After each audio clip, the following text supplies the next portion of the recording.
Assalamualaikum ayah bunda, semoga sehat selalu. Bab ke-73. Sally, syukurlah kau selamat. Maafkan aku karena tidak bisa menemukanmu.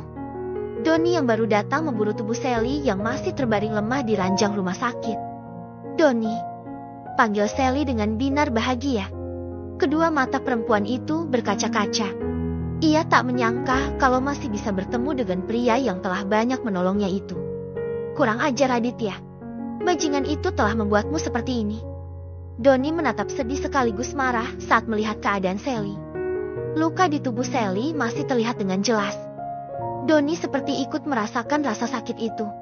Bagaimana bisa seorang pria melakukan hal sekejam itu pada seorang perempuan lemah? Rasanya ingin sekali aku membunuh bajingan itu. Geram Raditya. Jangan mengotori tanganmu dengan darah orang seperti mereka. Aku dengar dari Abian kalau sekarang mereka telah mendekam di dalam penjara. Polisi pasti akan menghukum mereka dengan setimpal. Ujar Sally. Iya benar. Mereka telah dijebloskan ke penjara dan sebentar lagi akan menjalani sidang. Semoga saja mereka dijatuhin hukuman yang setimpal. Sally menghela napas lega. Ia senang kalau pada akhirnya Raditya dan ibunya mendekam di penjara. Jetty tidak ada kesempatan lagi untuk mengganggu dirinya. Karena dia masih merasakan trauma yang mendalam atas penyiksaan yang Raditya dan Nyonya Rosita lakukan padanya. Apa kau mau buah? Tanya Donnie yang kini duduk di kursi di samping tempat tidur Sally. Sally mengangguk. Donnie pun mengupaskan satu buah jeruk untuk Sally lalu menyuapi gadis itu. Sally meringis saat ia menggerakkan bibirnya yang terluka. Perih ya? Tanya Donnie ikutan meringis. Sally mengangguk. Kasihan sekali kau Sal. Andai aku bisa menggantikan posisimu, aku pasti akan menggantikannya agar kau bisa sehat lagi. Ucap Donnie. Sally tertegun mendengarnya. Setulus itukah perasaan Donnie padanya? Ada air bening di pelupuk matanya. Kenapa selama ini ia begitu buta hingga tak menyadari kalau ada pria sebaik Donnie di sekitar dirinya? Makan lagi. Donnie kembali menyuapi Sally sepotong jeruk. Donnie melayani keinginan Sally dengan begitu lembut dan perhatian. Membuat Sally semakin terharu dibuatnya. Raditya duduk termenung dengan menyandarkan tubuhnya ke dinding yang dingin. Ia memeluk kedua lututnya dan menenggelamkan kepalanya di sana. Dia tidak menyangka sama sekali kalau hidupnya akan berakhir di balik jeruji besi seperti ini.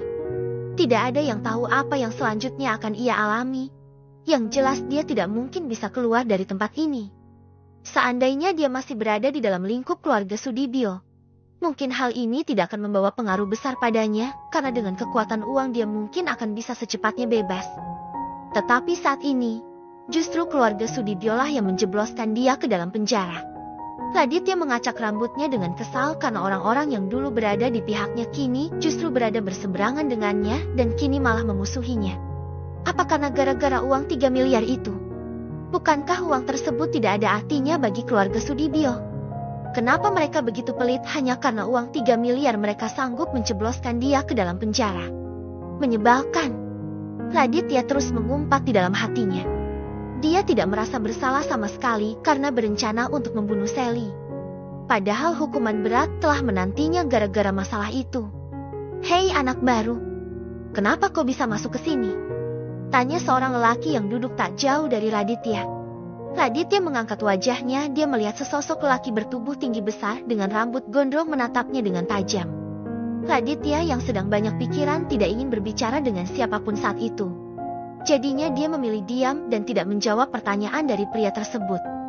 Ada 3 orang lainnya yang berada dalam satu sel bersama Raditya. Tapi sepertinya mereka bertiga sudah lebih lama berada di sana karena ketiganya sepertinya sudah begitu akrab. Hei, apa kau tidak dengar apa yang ditanyakan oleh bos kami? Tanya salah satu pria yang sepertinya menjadi anak buah dari pria yang bertanya kepada Raditya tadi. Ada urusan apa kau bertanya masalah pribadiku? Raditya menjawab ketus dan tidak menunjukkan rasa takutnya.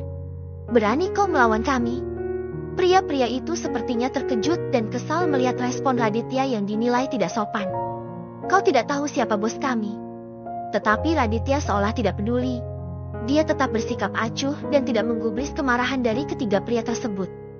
Aku tidak ingin mencari masalah dengan kalian, Jetty, stop berbicara denganku. Ucap Raditya dengan begitu santai.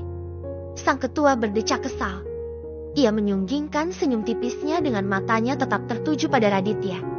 Dia belum tahu siapa kita, bos. Bisik pria yang mempunyai perawakan ceking tapi mempunyai tato di sekujur tubuhnya. Ketiga pria itu saling tatap dengan geram. Lalu ketiganya mengangguk sebagai sebuah kode. Ketiga pria itu akhirnya berdiri. Mereka berjalan menghampiri Raditya yang masih duduk dengan tenang. Seolah tidak terganggu dengan kemarahan teman satu selnya. Kau ingin menantang kami? Sang ketua melipat kedua tangannya di depan dada. Jangan kasih ampun, bos. Kita beritahu dia siapa kita di sini. Ucap pria berbadan ceking itu memprovokasi. Hajar. Sang ketua dengan suara baritonnya memberi isyarat agar memberikan pelajaran pada Raditya. Raditya masih terdiam. Dia hanya mengangkat wajahnya dan melihat ke arah ketiga pria yang kini telah mengelilinginya. Jangan macam-macam kalian. Di sini ada petugas polisi. Kalian tidak akan bisa bertindak semena-mena terhadapku. Ucap Raditya dengan begitu percaya diri. Karena ia yakin kalau ketiga lelaki itu tidak akan berani menyakitinya sebab ada petugas sipir yang menjaga mereka saat itu. Sang ketua mendengkus diiringi senyum miringnya. Jangan terlalu percaya diri kalau polisi-polisi itu akan melindungimu di sini. Ucap sang ketua dengan begitu senyum meledeknya. Di sini kau harus menghormati bos kami. Tidak ada yang mengizinkanmu bersikap songong seperti itu. Hajar dia. Ucap sang ketua memberi perintah. Kedua lelaki itu tanpa pikir panjang lagi akhirnya menghajar Raditya tanpa ampun. Mereka menendang, menginjak dan memukul serta membenturkan kepala Raditya ke tembok. Raditya berteriak kesakitan dan meminta tolong kepada para polisi yang berjaga di sana. Tetapi sayang tak ada satupun yang menolong Raditya saat itu. Mereka pura-pura tidak mendengarnya dan tidak melihat apa yang terjadi pada Raditya saat itu. Raditya baru tahu kalau polisi di sana hanya sebagai formalitas saja. Buktinya mereka tetap acuh meski melihat Raditya dihajar habis-habisan oleh tiga pria tersebut. Raditya merasakan sakit di sekujur tubuhnya. Bahkan ia merasa ada darah yang keluar dari sudut bibirnya juga dari kedua lubang hidungnya. Raditya merintih kesakitan, dia memegangi perutnya yang beberapa kali menjadi sasaran tendangan dari ketiga lelaki yang menghajarnya seperti kesetanan itu. Sekarang kau tahu siapa kami kan? Makanya jangan berani macam-macam pada kami kalau tidaknya ingin kami hajar. Raditya tergugu dengan tubuh lebam tergolek di lantai. Dia merasa sekujur tubuhnya remuk dan nyeri. Dia tidak menyangka kalau kehidupan di dalam penjara begitu keras seperti ini. Rasanya ingin sekali menjerit dan keluar dari tempat terkutuk ini. Raditya teringat dengan ibunya yang ditempatkan terpisah darinya. Bagaimana dengan keadaannya sekarang? Apakah ia mengalami nasib yang sama dengannya? Di sel lainnya, tampak Nyonya Rosita tengah meringkuk di pojok. Dia juga ditempatkan dengan 4 tahanan wanita lainnya. Sikap sombong Nyonya Rosita membuat geram teman satu selnya. Hingga nasibnya tak jauh beda dengan Raditya.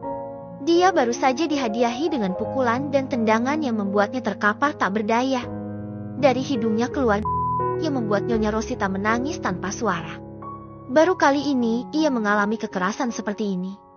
Biasanya dia selalu diperlakukan seperti ratu, tapi di dalam penjara ini dia bukanlah siapa-siapa. Tak ada yang peduli kalau dia dulunya adalah orang kaya. Makanya jangan sombong. Di sini kedudukanmu sama dengan kami. Sama-sama tahanan yang menunggu putusan pengadilan. Ingat Nyonya tua, kau bukan orang kaya lagi di sini. Siapa yang kuat dialah yang menjadi penguasa di sini. Ucap salah satu wanita yang tadi menghajar Nyonya Rosita. Nyonya Rosita hanya terdiam. Tak ada lagi tenaga tersisa untuk melawan mereka. Lagi pula dia tak akan menang jika melawan 4 wanita yang jauh lebih muda dan kuat darinya. Nyonya Rosita hanya bisa meratapi keadaannya. Dia menyesal telah melakukan tindak kejahatan yang menyebabkannya masuk ke dalam tempat seperti ini. Namun nasi telah menjadi bubur.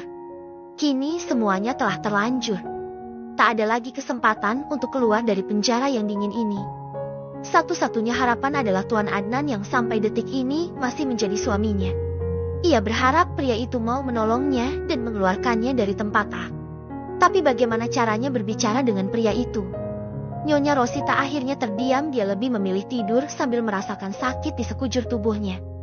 Bersambung.